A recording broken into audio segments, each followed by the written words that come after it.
Have you ever taken a moment to observe your relationship with fear and notice the hold that it has on you? That it holds you back sometimes and literally holds you down?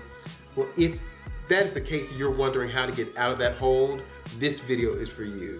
Thank you for tuning into this edition of Quantum Leap Year with me, Tim Lake. Hold back the brilliant. Nah. You can't hold back the brilliant. Constantly exploited, but we still remain resilient. Nah.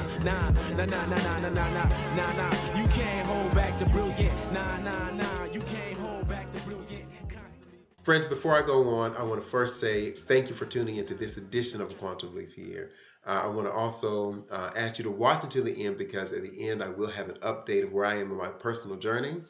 And I want to also, as I always do around this time, say, please, if you like the content of what we're doing here, like the video with that thumbs up and subscribe by hitting the little button right here in the corner of the page. Okay, so today I want to talk just a little bit about fear. As you can see from the top corner, I've talked about it a little bit before, but the more I grow, the more I uncover the nature of fear, the holds that it has, and how to get out of it.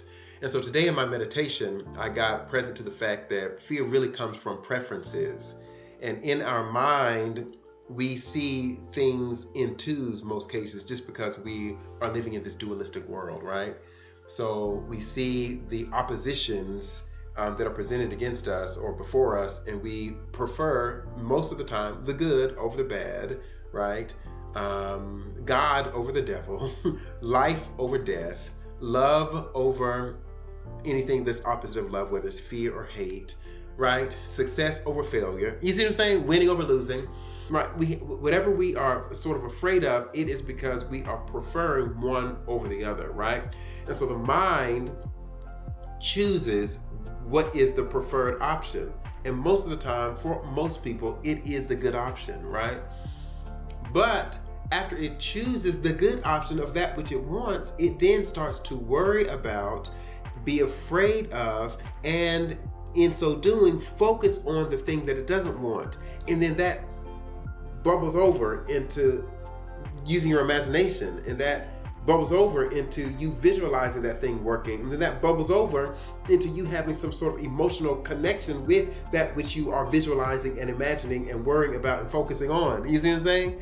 And so all that energy that you're putting in the unpreferred option is causing you to, in a real sense, attract it, because you're putting so much focus on it. So what I got is that we have to collapse these two bubbles. It doesn't have to be two. And the way that you collapse it is to accept it. You've got to accept the possibility of both of those options happening and being okay with it, which is where you get Romans 8:28 from. And you can rest assured in that truth of all things working together for the good. So if you lose, it still will work for your good. No matter how absurd it may sound, you've got to collapse it together, and then you won't be focusing on it, right? Then you have more energy to focus on that which you want. Okay, and now for the brief update with where I am in my personal quantum leap year journey. About 6 months ago, at the end of May, I started at Quantum Leap Year and Timley Creations. And Timley Creations started because as I was packing and preparing to leave Chicago, I saw so many random pieces of paper with all these ideas on that I had done nothing with, whether it was a poem or a song or play or even journal entries from years ago that could turn into books. I was like, I need some time where I can just digitize all these things and gather all these things, and then get a space where I can just learn and not have to clock into anybody's clock, right? 6 months after this, friends, I am in that space. I am in that place, and I'm so very thankful and so very grateful. I've done so much in a very short amount of time, and I just want to ask for your continued support, your continued prayers, your continued uplift in this mental sphere when you think of me.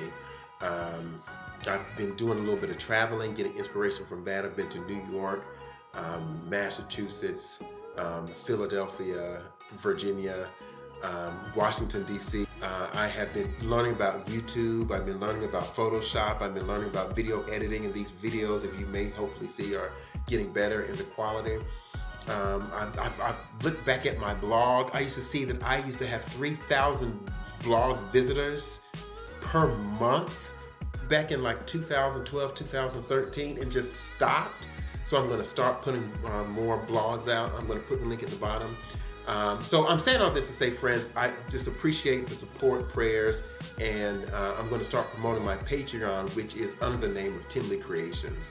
And I do want to create these things. If you want to support and see what I'm creating, we ask you to just give whatever you can, however you can, to help bring some of these things into fruition.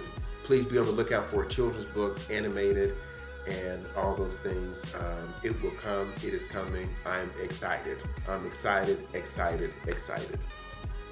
Friends, you have been watching another edition of A Quantum Leap Year, and I'm so appreciative that you stayed to the end. Please check out all the links in our description box, the blog, and the Patreon page.